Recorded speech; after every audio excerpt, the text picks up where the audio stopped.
Pagpapatuloy, si Inred ay nagsabi na panahon na upang makipagkita sa platoon commander. Sinabi rin niya na sa wakas ay oras na para tuluyan niyang mapagtagumpayan ang loop na ito. Lumipat ang eksena sa diwatang commander na nagtanong kung ano ang kailangan niya. Sinabi ni Inred na naaalala niyang may nakita siyang may kinalaman sa Mahika habang nasa scout mission. Nagtaka ang commander kung ano ang ibig niyang sabihin, at ipinagpatuloy niya ang paliwanag. Sinabing tinatawag ng mga sundalong Aspan ang isang kakaibang lalaking mangkukulam. Mukhang mas interesado ang commander at hinimok siyang ipaliwanag pa. Sinabi ni Inred na ibinigay na niya ang lahat ng impormasyong maaaring makatulong upang manalo sa labanan. Mabilis na lumipat ang eksena pabalik sa hamog na dahan-daang bumabalot sa paligid. Muling inutusan ni Inred ang kanyang mga tauhan, damapa at itaas ang kalasag at agad na sumugod mag-isa, iniiwan sina Rem at Ragna sa likuran. Naisip niyang kailangan lang niyang umasa na may kakayahan ang kanyang commander, dahil ang tanging dapat niyang pagtuunan ng pansin ay ang nasa harapan niya. Habang nasa tabi ng watawat si Mitch, sinabi ni Inred na ang layunin niya ay mapagtagumpayan ang laban nila. Nakilala ni Mitch si Inred, ngunit nang bigkasan ni Inred ang pangalan niya, nagulat si Mitch na alam niya ito. Sinabi ni Inred na mula pa sa simula ay gusto na niyang makipaglaban sa kanya, at ngayong araw, balak niya itong talunin. Sumugod siya ng diretsyo at ibinagsak ang kanyang espada kay Mitch, ngunit mabilis itong umiwas. Pagkatapos, pinaikot ni Mitch ang kanyang balakang at itinulak ang espada pasulong. Agad na tumugon si Inred, itinagilad ang kanyang espada at ginamit ang kanyang braso bilang suporta upang harangin ang atake ni Mitch. Nagulat si Mitch sa tibay ni Inred. Mabilis na sumaksak si Inred gamit ang kanyang espada, ngunit muntik lang itong mapigilan ni Mitch. Gumanti si Mitch ng isang palo, dahilan upang umatras ang espada ni Inred. Muli silang nagbanggaan, lumikha ng mga tilamsik ng apoy. Tinanong ni Mitch si Inred kung sinadyang itinago niya ang kanyang tunay na kakayahan, at sumagot ito ng oo. Tinanong ni Mitch ang pangalan niya, at sinabi ito ni Inred. Nagsimula silang magpalitan ng sunod-sunod na hampas. Sinabi ni Mitch na tatandaan niya ang pangalan nito, ngunit sinabi ni Inred na hindi na kailangan, dahil ipapaalala niya ito sa kanya kung sakaling makalimutan niya. Muling tumutok si Inred, nakatuon lamang sa espada ni Mitch. Napansin niyang lumilipat ang bigat ng katawan ni Mitch patungo sa kanang paa nito, tila naghahanda para sa susunod na galaw. Muling umatake si Mitch, humiwa ng pauiles, ngunit mabilis itong iniwasan ni Inred. Sinabi niyang natutunan na niya ito mula sa lahat ng loop na kanyang dinaanan, at ang lahat ng karanasang naipon sa paulit-ulit na laban ay nagbigay sa kanya ng kakayahang makita ang bawat galaw ni Mitch. Sabay silang sumaksak patungo sa leeg ng isa't isa, bahagyang dumaplis ang kanilang mga espada, nag-iwan ng maliliit na sugat. Napatingin si Mitch pababa at nakita niyang ipinagpatuloy ni Inred ang kanyang pag-atake. Agad siyang yumuko upang makaiwas. Naisip niyang dapat ay natalo na niya si Inred sa loob lamang ng ilang galaw, kaya't hindi niya maintindihan kung bakit nahihirapan siyang labanan ang isang tulad niya. Nagngit-ngit siya sa galit, mariing nagpakagat sa kanyang mga ngipin, sabi niya sa sarili na hindi ko matatanggap ito. Sinabi niyang ang kanyang dalisay at dumadaloy na estilo ng espada ay sadyang ginawa para sa pagparry, kaya kailangan niyang makahanap ng tamang pagkakataon upang umatake ng buo. Sinabi ni Mitch na gagamitin na niya ang pinakamalakas niyang teknik upang tapusin ito. Inapakan niya ang lupa at sinimulang ihataw ang kanyang espada pauilas mula sa ibaba, lumilikha ng isang malawak na arco. Ang teknik na ito ay tinatawag na the wheel cut. Habang pinagmamasdan ni Inred ang paghahanda ni Mitch sa atakeng ito, unti-unting lumilinaw sa kanyang paningin ang mismong guhit ng paggalaw ng espada. Sinabi niyang maraming beses na siyang namatay sa teknik na ito dahil hindi niya kailanman nakita kung kailan at saan ito nagsisimula, ngunit ngayon, iba na. Habang papataas ang espada ni Mitch, ngumiti si Inred, sinasabing natutuwa siyang makita ito muli. Nang tuluyang magbanggaan ang kanilang mga espada, nagawa ni Inred na harangin ang the wheel cut. Nanlungo si Mitch, hindi makapaniwala. Paano niya iyon nakita at na-parry? Tanong niya sa sarili. Dito nagsimulang ibunyag ang tungkol sa kanyang pamilya, isa sa 3 pangunahing angkan na namumuno sa kaharian ng Aspan. Ang pamilya Hurrier ay kinatawan ng dalisay na lakas ng kaharian, nagre-recruit sa lahat ng tao na sinumang may talento sa espada. Si Mitch mismo ay na-recruit mula sa isang regional na pamilya at kalaunan ay tinanggap ang apelyidong Hurrier. Pinatunayan niya ang kanyang kakayahan ng lumaban at manalo laban sa dalawang ganap na kabalyero sa edad na 15. Sa edad na 18, natalo niya ang isang kampyon ng isang bayan, at sa edad na 22, naging pinakamalakas na mandirigma sa isang buong lungsod. Sa pamamagitan lamang ng kanyang talento, napabilang siya sa 3 pinakamalalakas na mandirigma ng Greyhounds. Iilan lamang ang maaaring itapat sa kanyang kakayahan habang patuloy ang labanan. Habang pinapanood ang ibang tao na nagsasanay, naisip ni Mitch kung bakit nila ginugugol ang napakaraming oras at pagsisikap sa kanilang pag-ensayo. Bakit kinakailangang iwas-iwas ang espada hanggang sa damyugo ang kanilang mga kamay? Para sa kanya, ilang beses lang niyang kailangan gawin ito upang maunawaan ang lahat.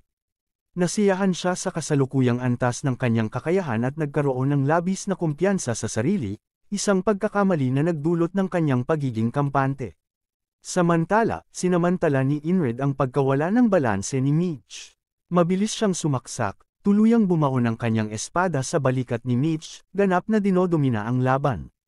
Pilit na hinahanap ni Mitch ang paraan upang makatakas, ngunit mabilis na hinugot ni Inred ang espada at muling naghanda para sa susunod na pag-atake.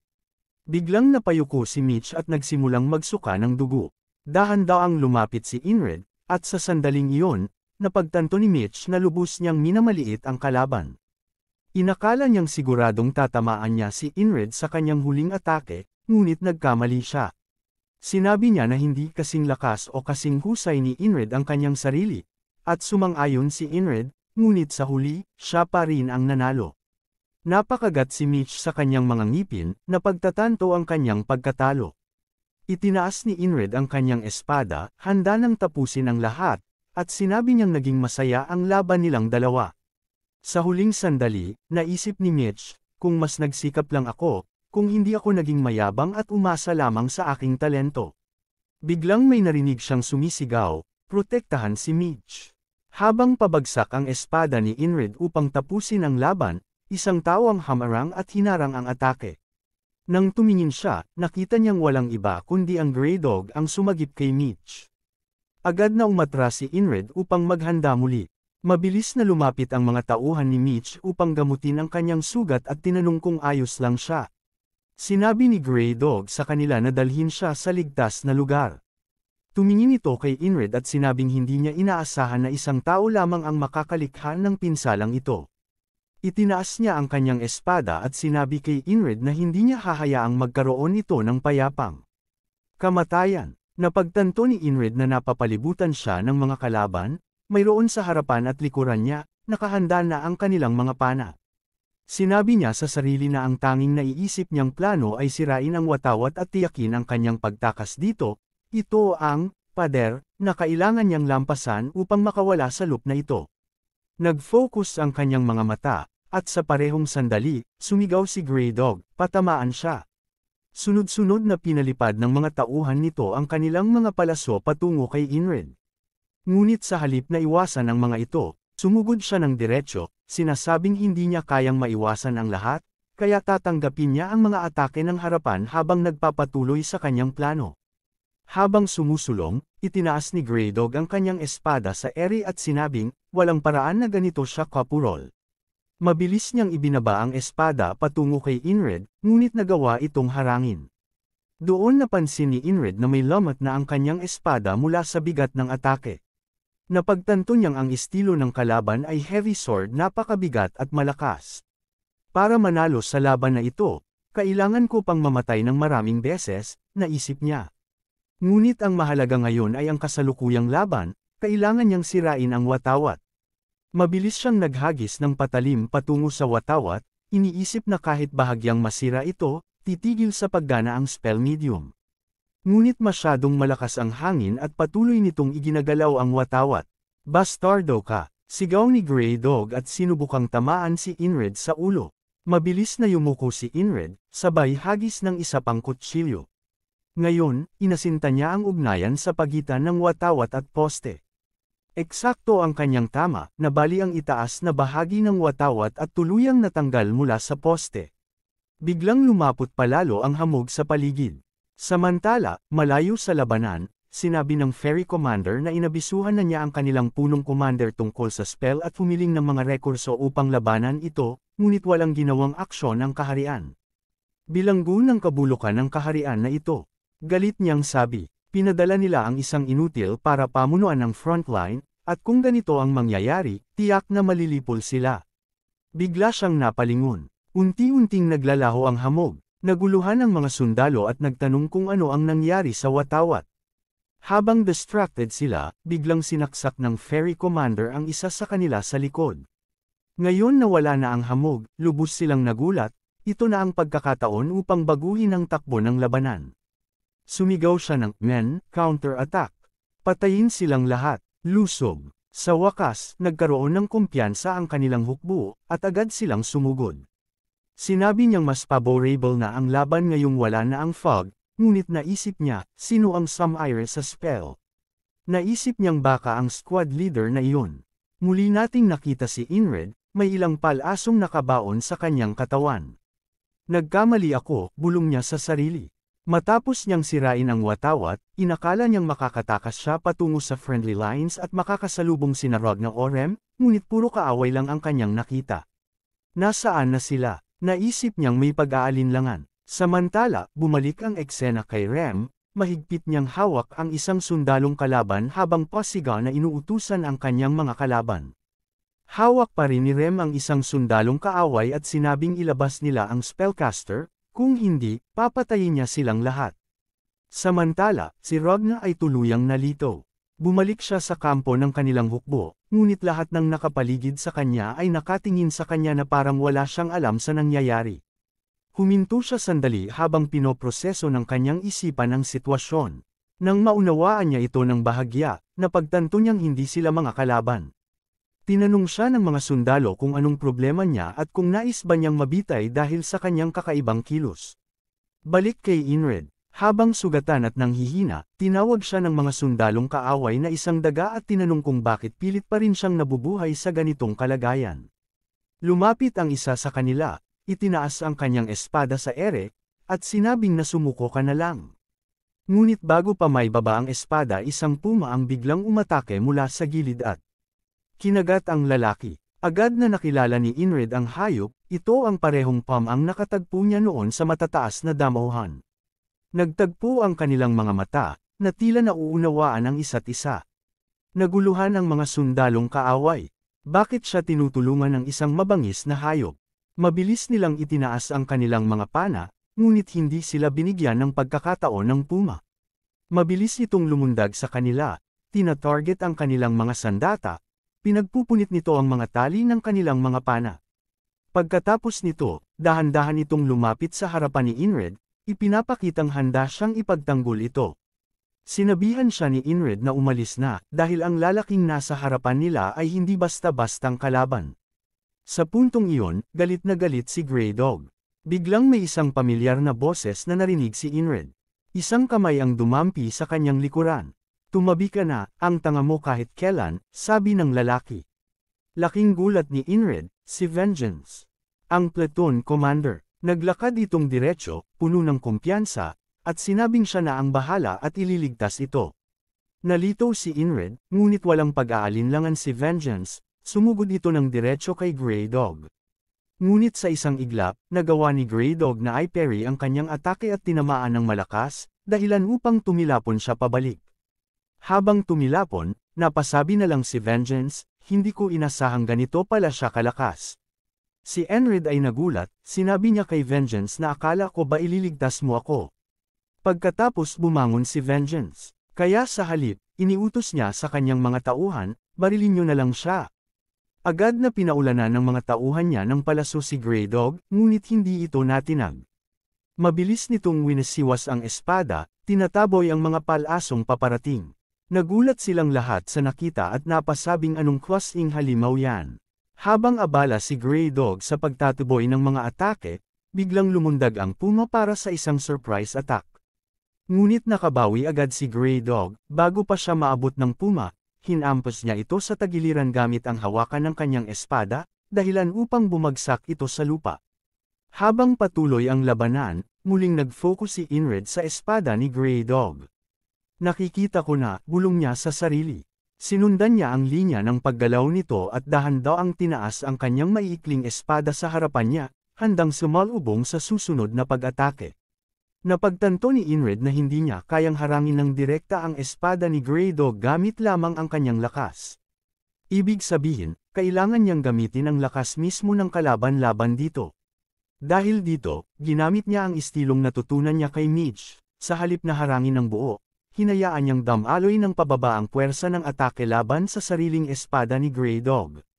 Nagtagumpay siya, ngunit dahil sa ikli ng kanyang espada, bahagyang nagasgasan ang kanyang braso. Gayunpaman, nagulat si Grey Dog nang makita ang teknikang ginamit niya.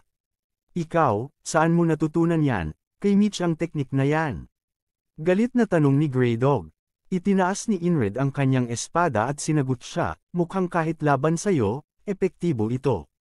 Biglang sumugod si Vengeance gamit ang pinakamalakas niyang atake, ngunit walang epekto ito kay Grey Dog.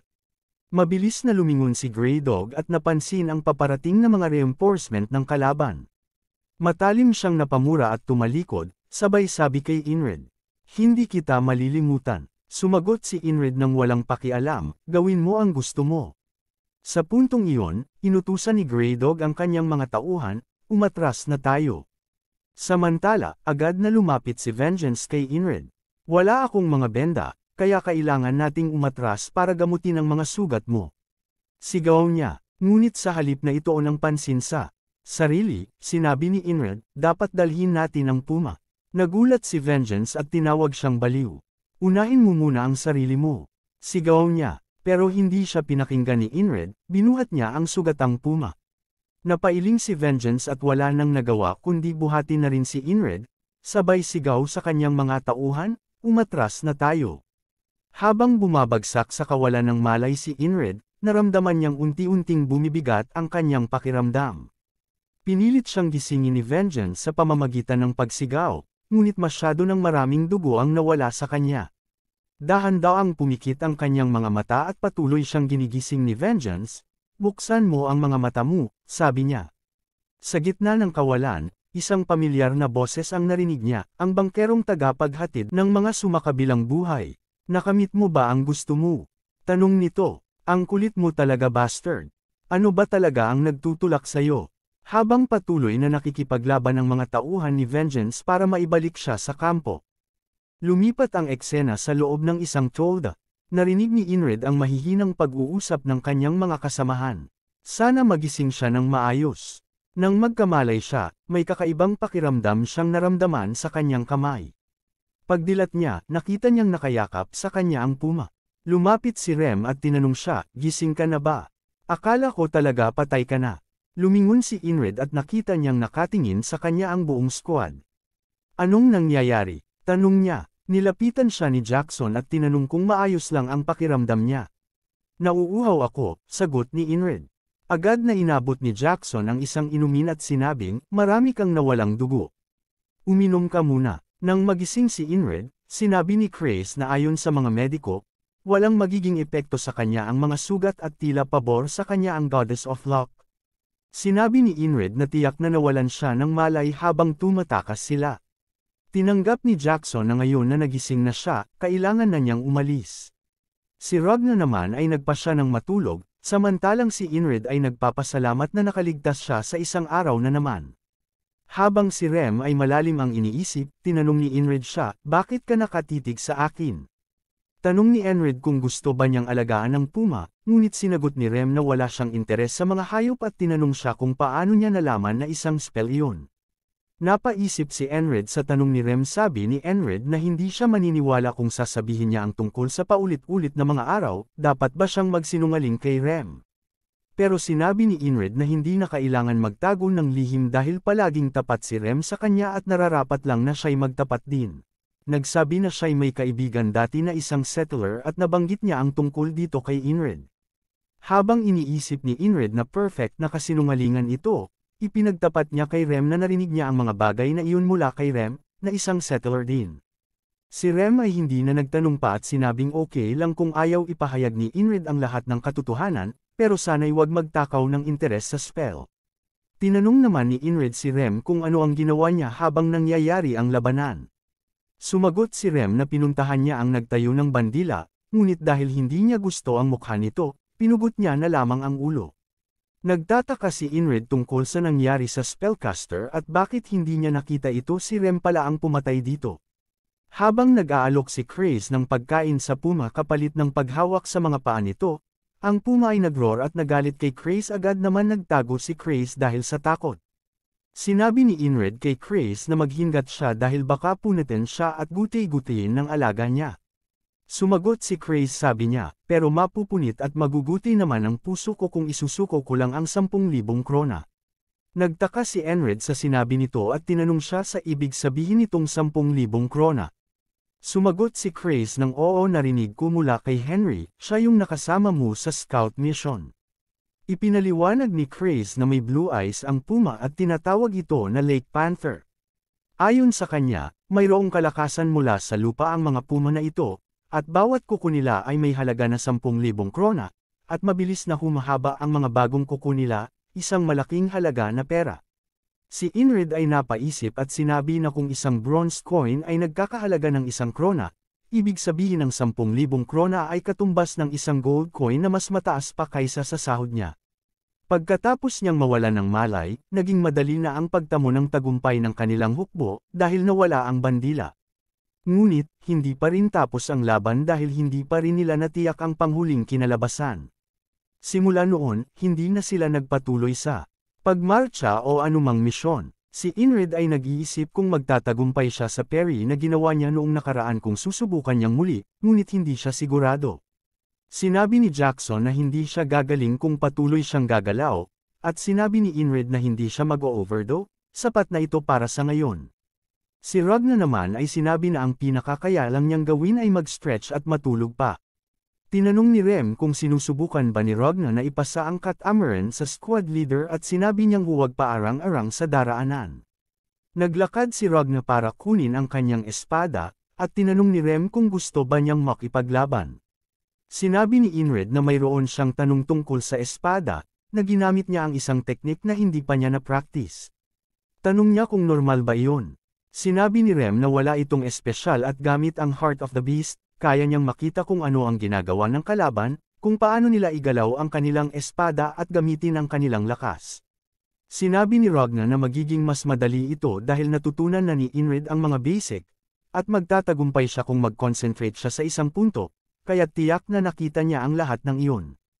Ngunit, nagkaroon pa rin siya ng swerte, base sa iyong level matututunan mo lang iyon kung nakipaglaban ka na ng dahan-daang beses na totoong labanan.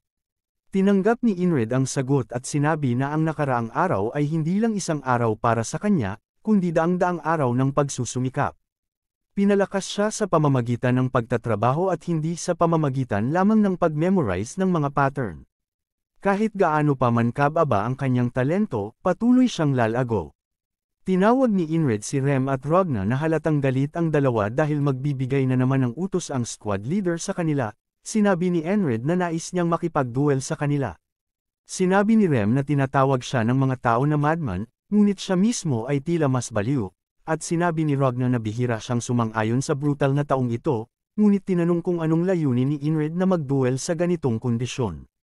Biglang may boses na nagsabi na sa kalagayan ng katawan ni Inrid ay hindi na pwede ang duel. Ang ferry commander pala, pumasok siya sa tent, tinanong siya kung siya ba ang nagwasak ng spell. Sinabi ni Inrid na inisip niyang magtatanong ang commander, ngunit nagtaka siya kung bakit siya mismo ang gagawa noon.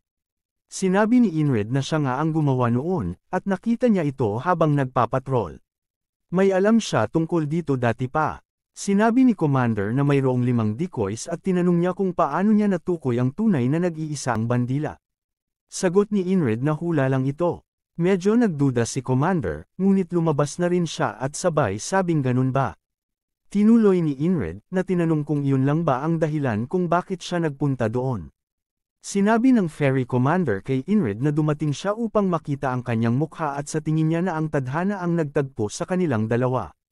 Habang umaalis siya, nagtatanong si Inrid sa isip niya kung ano ang ibig sabihin nito tungkol sa tadhana.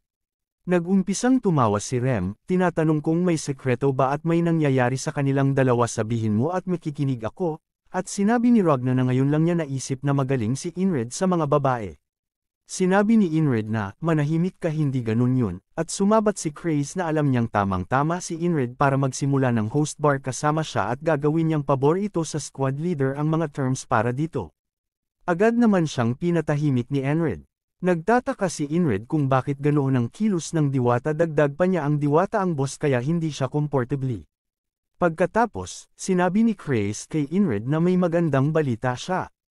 Isang square mula sa Scarlet Cloak Night Order ang dumating. Bahagyang nagulat si Inrid sa narinig na balita. Sinabi niya na ang batalyon kung saan siya nabibilang ay tinatawag na Cypress Division, na pinangalanan sa isang knight. Ang Cypress ay bahagi ng Scarlet Cloak Night Order, na kilala sa buong kontinente bilang isang elite order. Hindi lang mga knight ang miyembro ng isang order kundi pati na rin ang mga squire, servants, at mga estudyante ng knights. Kapag ang isang squire ay inaprubahan ng kanilang knight, magiging isang proto-knight siya, at higit pa sa kanila ang mga knights na nakalampas na sa limitasyon ng pagiging tao. Mahirap makita ang isang squire na lumalaban sa labanan nang wala ang kanilang knight, kaya't malamang ay magiging proto-knight na ang squire na ito. Pinagalitan sila na oras na para maghanda para sa laban. Sinabi ni Chris na siguro naghihintay pa ang lahat para sa squire at tatango na sila sa labanan, ngunit kailangan na nilang maghanda. Binigyan siya ni Rem ng payo na magpahinga, pero nakikita niya na may determinasyon sa mata ni Inrid. Alam ni Rem na gustong sumama ni Inrid, pero hindi ito pwedeng mangyari. Si Inrid ay talagang nais makita ang kanyang ideal na ipinagpapalagay na pangarap sa battlefield. Habang nagsisimula na ang paghahanda ng mga sundalo, sinabi ni Inrid na malapit na niyang makita ang isang bahagi ng pangarap niya na iyon. Ang mga mata niya ay nakatutok sa isang lalaki na naglalakad patungo sa kaaway ng mag-isa. Ang kanyang kapa ay gumagalaw sa hangin habang lumalapit siya sa mga kalaban. Habang siya ay papalapit, nagsimulang mag-igting ang tensyon sa hangin. Ang mga kaaway ay nagtaas ng mga pana, unti-unting humihirap at pinagpapawisan silang lahat, at nang makarating siya sa isang tiyak na distansya, sumigaw ang mga kalaban, fire, at ang mga palaso ay nagsimulang magsiliparan sa ere.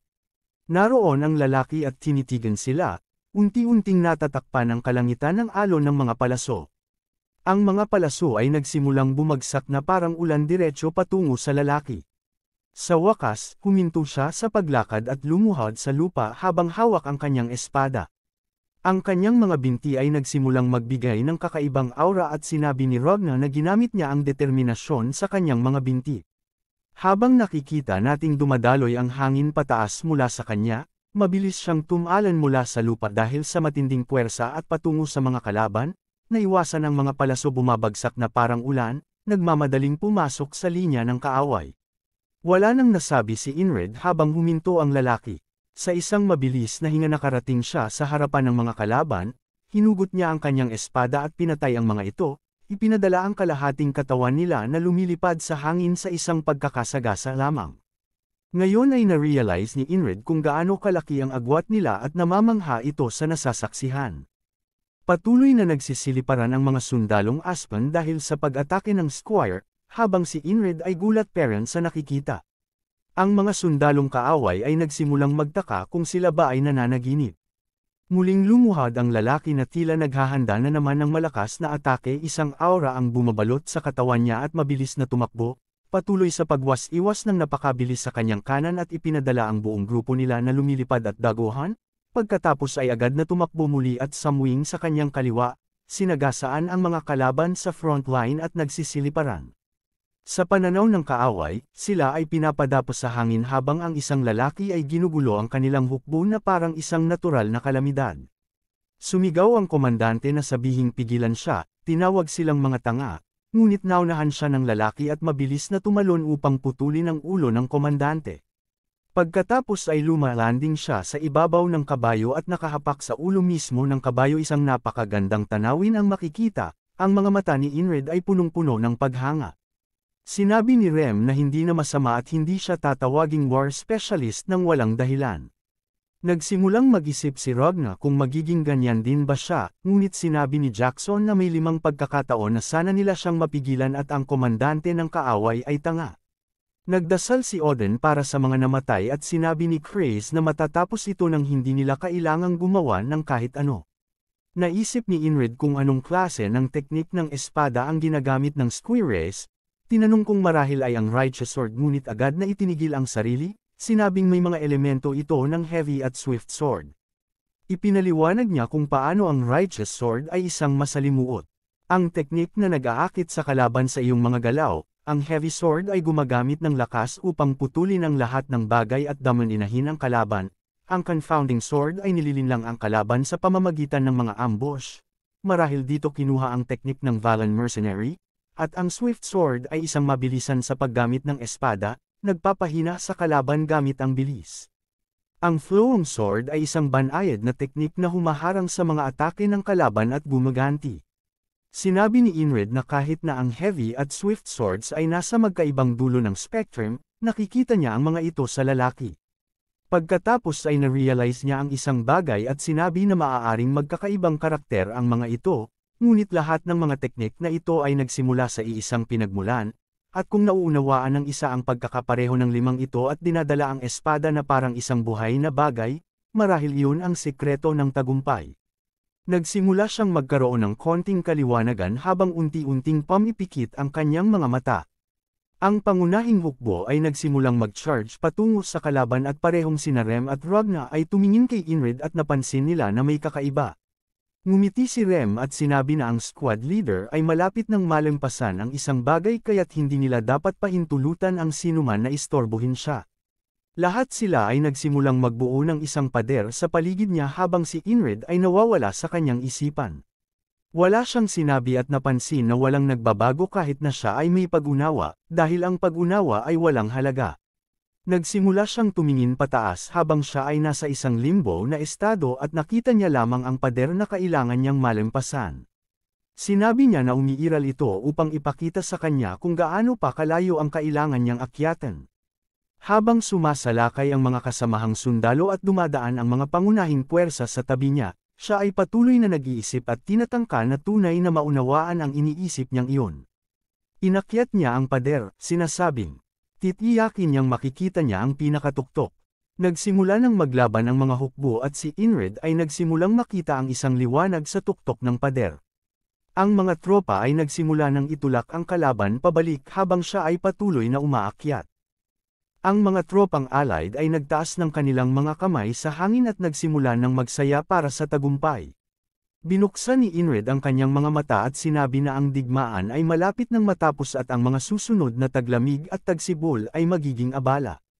Pagkatapos lumipat ang eksena, sa isang kaharian, walang iba kundi ang Principality ng Aspen, at nalaman natin na ito ay pinamumunuan ng 3 pangunahing pamilya, Aspen ang sovereign, makikita natin ang hari na umiiyak ito sa galit at sinabing ang mga bastardong iyon. Sinira nila ang gentleman's agreement na wala sinumang maglalabas ng mga knight. Hurrier ang sundeta ang lakas, at Atkins ang administrator. Sinagot ng administrator ang sinabi ng hari na ginagamit ng Norelia Kingdom ang palakang general bilang dahilan, at talagang nangangailangan ng knight bilang tugon sa palakang general na ipinadala ng Aspen kaya wala silang maisagot. Nagsimulang magalit ang hari at napamura ito sa palakang general, gumagawa ito ng bagay na wala sa utos. Sumagot ang administrator na ang mga palakang species ay natural na sa kanila na ginagawa lang nila gusto nilang naisin, at nakakahanap ng dahilan bakit nila ginawa yun. Sabay tingin kay Grey Dog at sinabing hindi sana mangyayari ito kung nagtagumpay lang sana ang spell.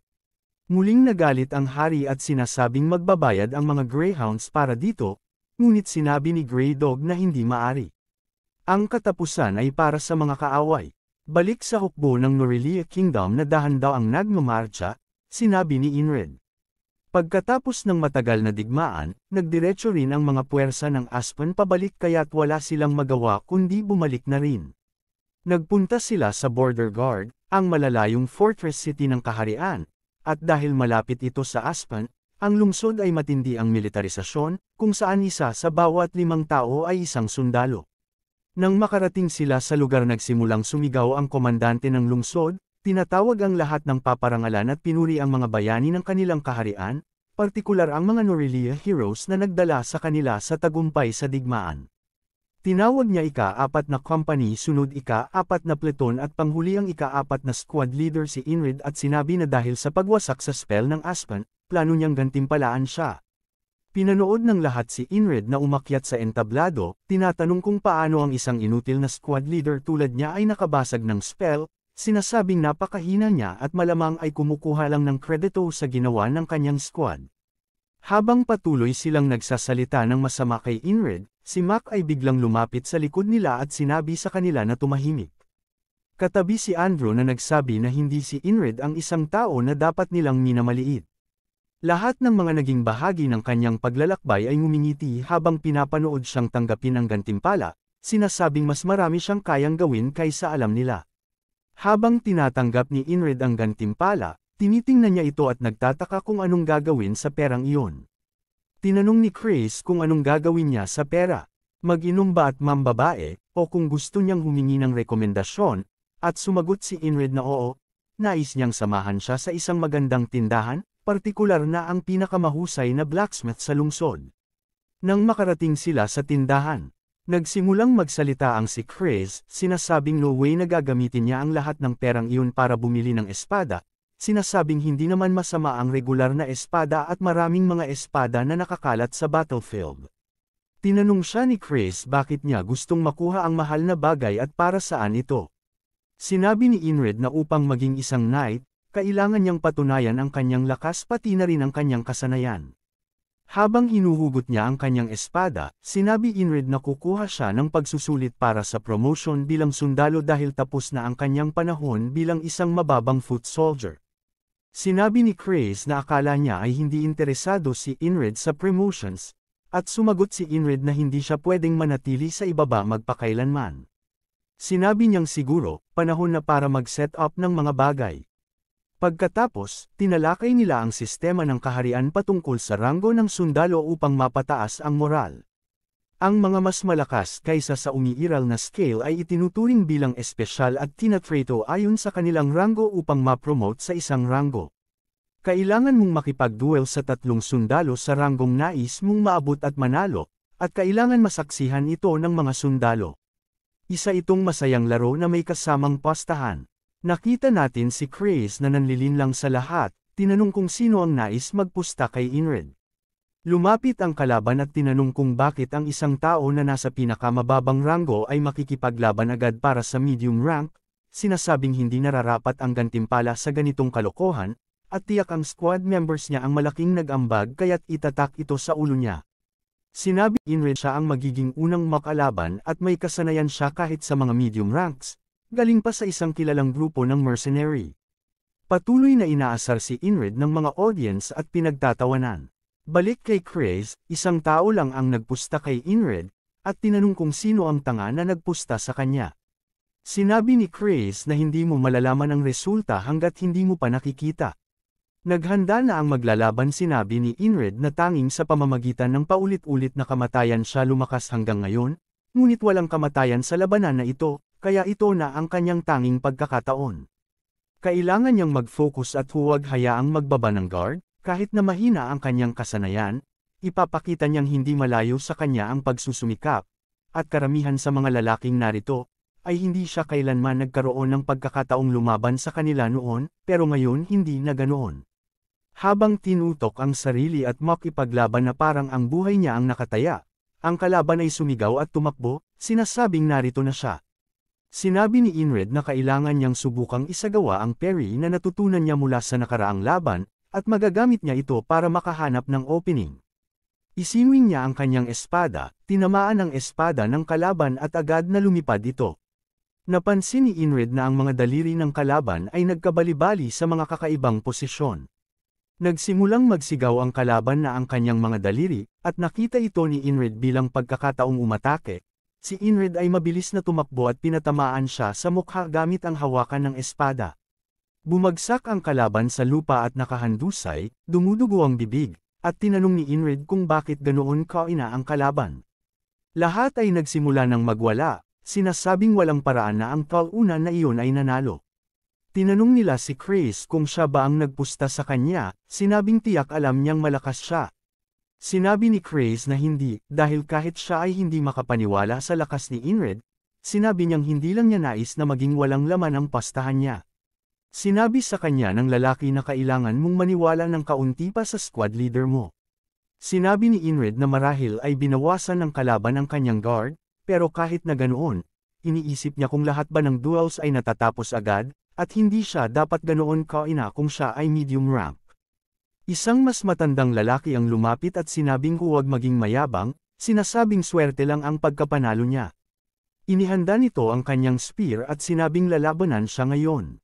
Nakilala ni Ingrid ang lalaki bilang bahagi ng heavy infantry, ang pinakamalakas sa kanyang batalyon. Inistorbo siya ng lalaki sa pamamagitan ng paggalaw ng dulo ng kanyang spear, sinusubukang gawing sorpresa. At biglang agad na tumusok pa sulong. Ngunit bago pa makapagtangka ang kalaban, gumalaw agad ang katawan ni Ingrid at pinutol ang dulo ng spear ng lalaki. Nagtataka kung bakit siya tumusok mula sa malayo, at iniisip kung may lihim na teknik ito. Ngunit agad niyang na-realize na mali ang kanyang hinala nang makita ang mukha ng lalaki, na parabang nabagsakan ng malaking bato, nagtataka kung ang kanyang turn na ba ito upang amatake siya. Si Ingrid ay kinuha ang pagkakataon at tinadyakan ng lalaki sa tiyan, dahilan upang siya'y bumagsak sa lupa. Nakita nila Henry at ang crowd, lahat ay nagulat na nanalo ulit si Ingrid. At napagtanto nilang hindi ito isang pagkakataon lang, nanalo siya ng 2 beses ng magkasunod, at sa pinakamababang ranggo ay natalo niya ang 2 medium ranks. Si Chris ay nagsimulang magtanong kung sino pa ang nais makipaglaban, at nagsimula silang magtaka at maraming tao ang dumating, sinasabing nakakahiya naman na matalo sa kanya. Tinawag ni Vengeance si Ingrid na isang tanga, sinabing takot na ang lahat pagkatapos nilang maliitin siya at pagtawanan. Ang kaibigan ni Vengeance ay sinubukang sabihin na siya ang pinakamataas magmalaki, ngunit agad siyang pinatigil ni Vengeance. Nagsimulang umupo si Andrew at sinabi sa sarili na pagkatapos ng pagkatalo nila sa nakaraang laban, nagsanay siya kasama si Mac gabi-gabi at nais niyang hamanin si Ingrid na mag-rematch sila. Ngunit sinabi ni Mac na huwag nang mag-abala at bahagyang nagulat si Andrew. Sinabi ni Mac na mas lumakas na siya at hindi siya naniniwala na kahit siya ay mananalo laban kay Ingrid ngayon. Naghintay sila at pinanood ng maigi. Samantala si Rem ay tinapik ang isang tao at inutusan na siya naman ang sumunod na lumaban, at tinanong ng lalaki kung sino ang tinutukoy niya. Nang makita ng tao kung sino ito, natakot siya napasabi bigla ng, ang bastardong baliw. Sinabi ni Rem na hindi ba noong umakyat si Ingrid sa entablado para sa gantimpala ay pinag-uusapan niyo ito ng masama at pinagtatawanan, natatakot ka na ba ngayon sa kanya? Bigla itong napasigaw at sumagot kay Rem nang hindi siya natatakot. Samantala sinabi ni Ingrid na naging normal na para sa kanya ang mag-struggle hanggang ngayon kaya hindi niya napansin ang pagsaksak ng Manyok sa unang cycle na pinagdaanan niya, pati na rin ang assassin, at kasunod ay si Mitch Career kamakailan, pati na rin ang mga kasamahan niyang kasama niya sa pagsasanay araw-araw. Talagang mahirap ang naging buhay niya hanggang ngayon, at sinabi pa ng kanyang dating guru na huwag kailanman maliitin ang kalaban. Ang makulat na lalaki ay naglakad papunta sa kanya at tinanong kung siya ba ay na-distract bago ang laban, at sumagot si Ingrid na hindi. Naisip niyang walang kwenta ang payo na iyon at hindi niya akalaing makakakita siya ng iba na nilalay sa isang laban. Tinanong siya ng makulat na lalaki kung anong klaseng mukha ang meron siya, at nakita natin si Ingrid na may smirk, sinasabing naging sapat na ang lakas niya ngayon. Sinabi niya na ito lang ang nakaka-interes, gusto niyang malaman kung ano ang pakiramdam na mangibabaw sa kalaban. Tumakbo siya papunta sa lalaki, at ang makulat na lalaki ay natigilan. Hinamplas ni Ingrid ang kanyang espada sa espada ng lalaki, at nalaman natin na iginagalang ng kaharian ng lakas dahil tinatawag silang Kingdom of Knights. Itinaas ni Ingrid ang kanyang espada at muling binagsak ito pababa, nabasag ang espada ng lalaki. Tumitig ang lalaki ng takot habang tinitingala si Ingrid, na itinaas ang espada at muling ibinagsak ito pababa, huminto lang sa 1 sentimetro mula sa ulo ng lalaki. Ang mga mata ng lalaki ay nagsimulang mag-ikot, at nagsimula siyang mangisay at magbula ang bibig. Sinabi ni Ingrid na ngayon ay napatunayan na niya ang sarili niya, habang ang lahat ng tao sa crowd ay namutla, nagulat na ang lalaki ay parang nabasa ang pantalon. May isang tao sa crowd ang tumawag kay Inrid na Spellbreaker, sinasabing siya nga ang nagwasak ng bandila at hindi lang basta sumakay sa mga tagumpay ng kanyang squad, siya pala talaga. Nagsimulang tumayo si Andrew at sumigaw, tinawag din siya na Spellbreaker. Nagtaka si Inrid kung ano ang ginagawa ni Andrew, pero sumigaw si Andrew na dapat lahat sila ay magsabi nito, sinasabing kung hindi dahil kay Inrid, kalahati sa kanila ay patay na. Nagsimula silang magsigaw at mag-chants, tinatawag si Inrid na Spellbreaker, at iyon na ang bagong palayaw niya. Inisip ni Inrid na hindi naman pala masama, at tumakbo si Scammer papunta sa kanya, sinasabing ngayon ay medium rank na siya. Sinabi ni Inrid na maaga pa para magdiwang, kailangan pa niyang umabot sa high rank. Naguguluhan si Chris, nagtatanong kung magpapatuloy pa ba siya, at isang tao sa crowd ang tumayo at nagsabing interesante ito, sabay lakad patungo kay Inrid. Lahat ay tumingin sa lalaking may eagle patch sa braso, na nangangahulugang siya ay bahagi ng border guard, ang mga nagsisilbi ng direkta sa trono ng hari, isang elite squad. Nagtataka sila kung ano ang ginagawa ng lalaki doon. Tinawag siya ng lalaki, nagsasabi ng paggalang kay Inrid at tinanong kung nais nitong makipag-duel din. At dito na mga lods nagtatapos ang episode, mananalo kaya si Inrid sa isang elite squad na ito at makakaangat sa high rank? Sa next episode malalaman natin kung gaano kalakas ang makakalaban ng ating kabalyero. Sana'y nagustuhan niyo mga lods, salamat sa panunood at suporta. Kung bago ka pa lang huwag kalimutang pindutin ang subscribe at bell para update ka sa next episode. Kita-kits sa next video.